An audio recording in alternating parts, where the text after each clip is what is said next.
Hey folks, BlackCross here, and welcome to another review. And today's review, we're going to be talking about a game known as Chronos Before the Ashes. Now, before we go into the main review itself, I do want to go ahead and warn people that technically this is a prequel to another said game released by the same developers and publishers that did Chronos Before the Ashes. And that game is none other than Remnant from the Ashes. And Remnant from the Ashes is technically the same way, except slightly different. For example, for starters, number one, it is a first-person shooter act best followed by a third-person melee fighting game in which where it follows the same formula as Dark Souls, if you will, where you go through a giant gauntlet, you have to survive from the very beginning to the end, beat a boss, rinse and repeat up until you get to the end of the game, of course. Now, the funny thing is that I had interest in Remnant from the Ashes, but the more I kept looking at it, the more I lost interest in it entirely. You know, the gameplay was far different than what I normally would dive into a Souls-like game. For example, it's more of a first-person shooter rather than anything else. And in all honesty, I just lost interest entirely. So what made me dive into Chronos in the first place? Well, technically, whenever I saw the gameplay trailer, I actually was more interested in it because it actually had a same formula of that of Dark Souls, where you are fighting monsters and bosses in the form of Dark Souls that it normally would be, which is to be, of course, fighting with swords and stuff. But what was really interesting the most, and one that I wanted to look into to see how well it did, was the mechanic that was added into this game. See, Remnant does not follow in the same formula as Chronos does. Chronos follows a different formula, and that is that every single time you die, you actually age by 1 year. And yes, I kid you not, you literally do age in this game. And it's an interesting mechanic because, you know, we go through the same formula of Dark Souls trend over and over and over again. But it's always interesting to see a new mechanic being brought into light and see how it changes the formula entirely. So how does Chronos Before the Ashes handle with this new mechanic? Quite interestingly, actually. So you normally have your normal aspects. You've got your attack function, you've got your block and counter options. You also have the fact that whenever you level up, you do level up your stats. You have 4 to choose from Vitality, Strength, Endurance, and Arcane. Now, while these levels may contribute to some form of weight, the reality is they are not your main contributor. The reason why I say they're not your main contributor is that while technically, yes, Vitality increases your HP, and Strength increases your overall attack power, Arcane contributes towards your Wisdom or your magic power. And really, that actually more or less coincides with how you age. For example, every single time you die, you grow 1 year older. And what happens is that your overall character will change as the year progresses. In other words, he will adapt to different movesets. Or as he grows older to being an older man, he will end up actually getting to more of arcane magic. Or older woman, depending on which one you prefer, because you get to choose between which gender, whether male or female. But still to a point though, the farthest I ever died in this game, and I'll explain why in just a moment, but the farthest I got to was age 43. And that was the oldest I got, and really in terms of moveset, there is some subtle differences that do change. When you're younger, you're a lot more flexible, but as you grow older, you're a little bit more slower at some points. But you also, as you're leveling up, are more or less adapting counter to your age. For example, if you were to get to your older self, you may want to level up more of your arcane magic in order to help you in battle. It's funny too, at first whenever I read the description, it sounded like as if you start off as a swordsman, but whenever you get to be an older man, if you manage to get to that point, you would adapt to be more of an older sorcerer. Apparently this is not the case, however, you still get to wield your weapons, of course, but you're more attuned to using your arcane magic as it would be more beneficial to you as you go through the game. That is, if you die that many. But the good news is that technically, this one, unlike most Dark Souls replica games, or Dark Souls copycats, this one has a difficulty in settings, which is completely unusual in a Souls-like game. You have easy, normal, and hard, of course, and I decided to go for normal just to see how difficult the game is. And well, much like Dark Souls, this game lets you know that you will die eventually. You will die multitude of times. But despite the fact that I was on normal, how come I died so much? Well, allow me to explain. So for starters, aside from the normal terrain that you're traveling on, you know, the careless mistake that you might make either by dodging off of a ledge or thinking to yourself that you can make a jump but you don't quite make that jump, you will also be dying to a lot of different variety of enemies. But even though you are dying to these enemies, how are you healing? Well, you have two options. Option one is leveling up. Every single time you level up, your overall vitality gets restored completely. But then, of course, there's an item known as the Dragon Heart. This will allow you to restore your overall HP whenever you use it. However, even though you think to yourself that the Dragon Heart is actually an Estus flask, the reality is, it's not. And that is that in Dark Souls, every single time you go back to your previous checkpoint, being that of the bonfire, your overall healing methods, such as your Estus, will restore itself back. However, though, in this game's case, that's not how it works. In fact, you do not restore your Dragon Heart whenever you touch the stone, which is your checkpoint system. Instead, it only restores when you die. So if you used up all of your Dragon Hearts prior to before you die, that's it. You don't get to use any more of it until you either A, level up, or B, find another Dragon Heart piece to add to the overall restoration point, or up until you die, in which case your Dragon Heart will restore back to its previous stasis, but then again, you have to go back over again. In fact, another weird thing too is that despite the fact that this stone is a checkpoint system, the enemies do not respawn up until you die. So this is a counter opponent to a Souls-like game where every time you warp to a different place or whatever, enemies respawn, but so too does your health restoration option. In this game's case, not only do you teleport and the enemies do not respawn until you die, the same way can be said for your health restoration. They do not get restored until you die.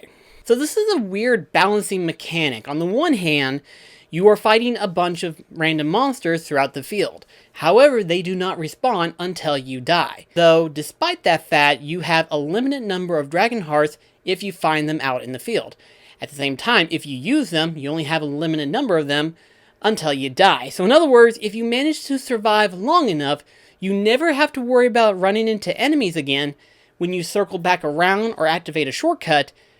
On the other hand, though, you are limited to your healing options. You only have one healing option unless you level up multitude of times, in which case, the higher your level goes, the less you're going to get in terms of leveling up. So really, there's no real way to grind levels except for, well, dying.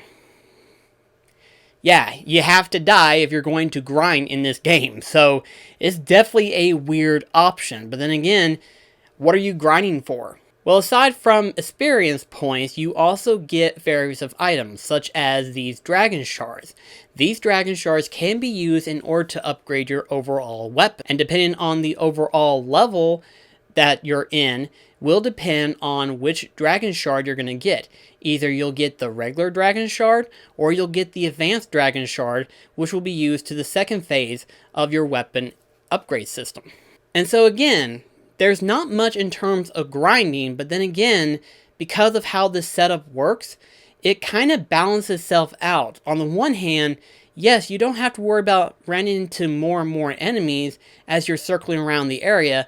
On the other hand, you're not going to be able to grind for as many experience, followed by Dragon Shards that you would need in order to upgrade your said weapon, followed by the fact that even though you don't have to worry about that, you are limited to your health. So it's a weird balancing act that on the one hand works based on the game's difficulty settings as well as its overall environment. On the other hand though, this kind of hurts the game to a certain degree. But despite all of that, the reality is that this game is actually really short. Sort of the same way that Mortal Shell has, where it's a very short game, but it's very interesting and very engaging in its environments. In this game's case, it's the same way, except for a few other details. For example, unlike in previous Souls-like games, this one introduces the ideal concept of puzzles that you get to interact with. Some of these puzzles are kind of mind-bending, but at the same time are very fascinating to get involved with. My personal favorite one is where you're actually entering in through this door, but it's actually a warp gate. This warp gate, depending on what 3 symbols that you contribute in, will warp you to a different area entirely. One of which is actually inside of a bookcase, where you're shrunk down to size and you're inside the bookcase. It's kind of interesting. I kind of like it. Kind of makes me wish that Dark Souls would actually incorporate more puzzles rather than trying to fight monsters and trying to find the next shortcut, so that way you don't have to worry about going for a long stroll up until you get to that previous point that you were at. The way I see it, these puzzles actually kind of give you a break from the overall combat, even though there's not much of combat depending on how far you get in the game. Then again, the farther you go, the harder things are going to get, and as the enemies get harder, you're going to die a lot more often, in which case, you don't have to worry about not getting any experience for that matter. There are, however, 2 trophies that kind of scare me. One of them is that I have to beat the game before getting to age 21. In other words, you're limited to a number of 3 deaths. So that trophy is going to be scary, but I imagine if you played it on the easiest difficulty and take your time through the game, it won't be as bad.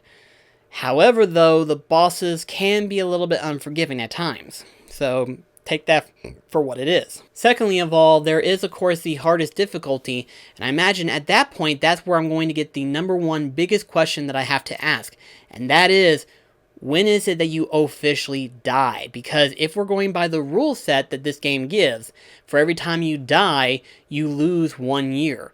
And according to the game specs, the last attribute that you get is whenever you're at age 80. Which means, as soon as you turn age 90, you don't get any more attributes. Yes, every 10 years you get a new attribute added in to the main character.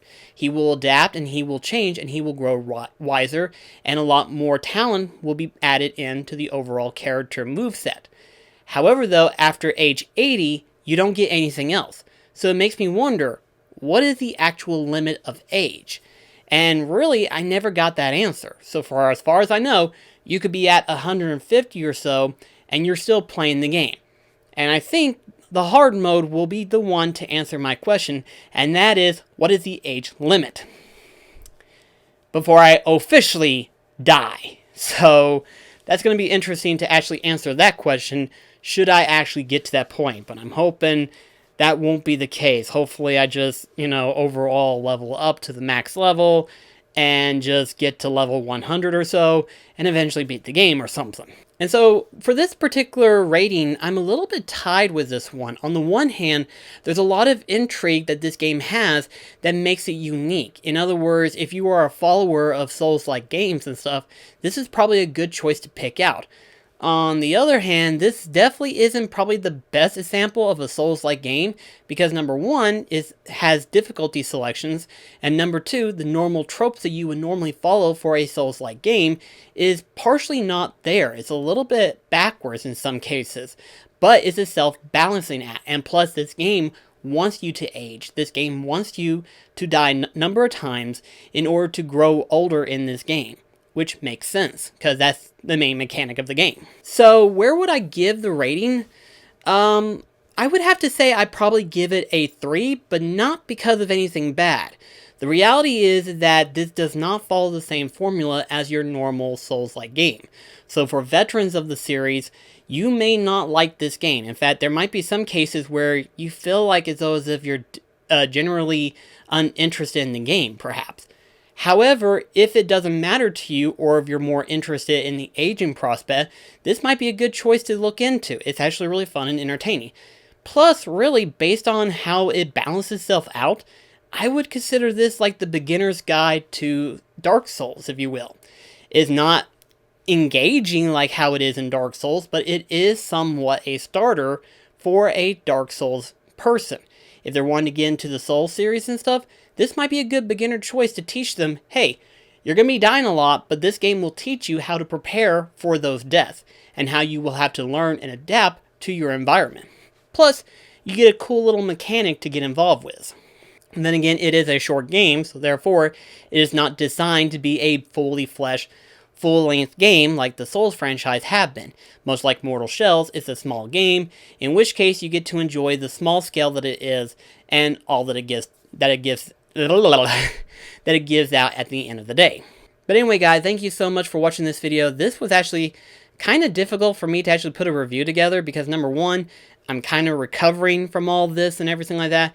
But also, number two, I didn't know how to give Chronos in terms of review because, quite frankly, where I gave Mortal Shells a 4 or a 3, depending on the glitches and stuff, should the glitches have been fixed, Chronos, while not as engaging as Mortal Shells was, it was still a fascinating game to actually dive into regardless. So the reality is, this was based on how would I recommend it to other veterans of Souls versus the normal game. So give that for what it is. But anyway, guys, thank you so much for watching, and I shall see you in the next video. This is BlackCross signing off. Catch you guys later.